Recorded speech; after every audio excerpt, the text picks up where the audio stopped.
Welcome to another episode of Millennial Investing Explained. Here's today's question. It's become somewhat of a hot topic these days, whether somebody should go to college or not if they want to pursue entrepreneurship. And I know you mentioned that you didn't go to college, but for someone else, do you think it's necessary for them to go to college if they want to be an entrepreneur?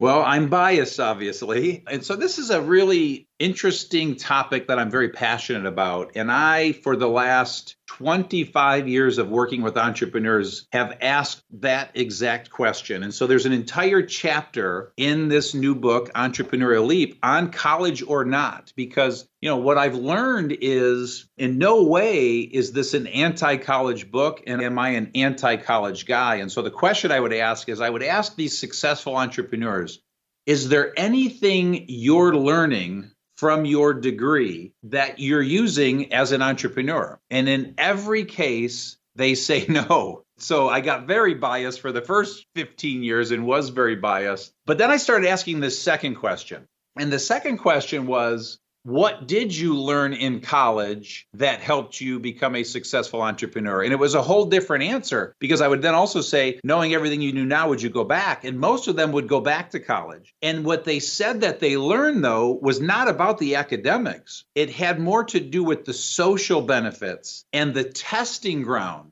And so it was all about relationships, because they look back at their relationships from college, and they're capitalizing on those relationships in their business, and their opportunity to play a little bit and experiment with entrepreneurialism and sell stuff to their fellow students. So it was a completely different place that I would have guessed that they were learning. But, most of them said they would go back, and it was all more about the social benefits. And I just go very deep into that topic, because then there's the actual statistics. And it's really interesting, because the statistics are that 44% of entrepreneurs have a degree, which means 56% of all entrepreneurs, successful entrepreneurs, don't have a degree. But it's darn close to 50-50, but certainly more. And so it's a decision that is left to each person. And if you have the 6 essential traits, I personally believe either way, you're going to be successful, because you're genetically encoded to be an entrepreneur, and you are an entrepreneur. You just have to decide for you.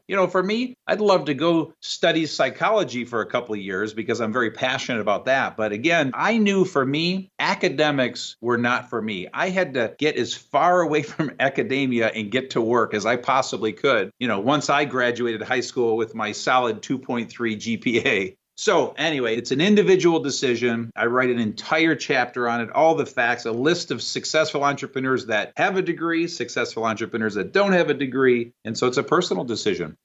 I really like that you say that, because that's exactly how I think about it. I think there are so many people that have been successful with entrepreneurship that don't have degrees, and then there have been plenty that have degrees. So I definitely think it could go either way. But I think what's really interesting about it is you learn a lot of soft skills that I think help in entrepreneurship. You're not going to learn entrepreneurship just like we talked about. You learn organization, you learn how professional communication, how to speak in front of people, how to give presentations, things like that. I think it's those soft skills that I personally have benefited from the most in my entrepreneurial journey. So I think those have value, but maybe not so much your specific degree or what you studied, but the soft skills.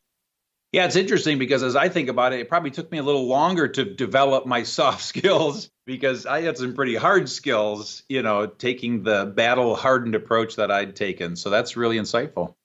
Yeah, for me, there wasn't a ton, I think, that I got out of college, but one of the things was my professional communications. I went into college where I could not talk in front of anybody.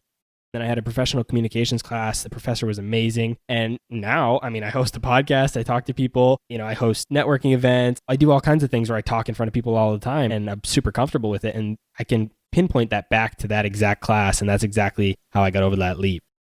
That's all for this episode of Millennial Investing Explained. Be sure to follow me on Instagram, Twitter, and Facebook, or subscribe to our YouTube channel to get even more free content.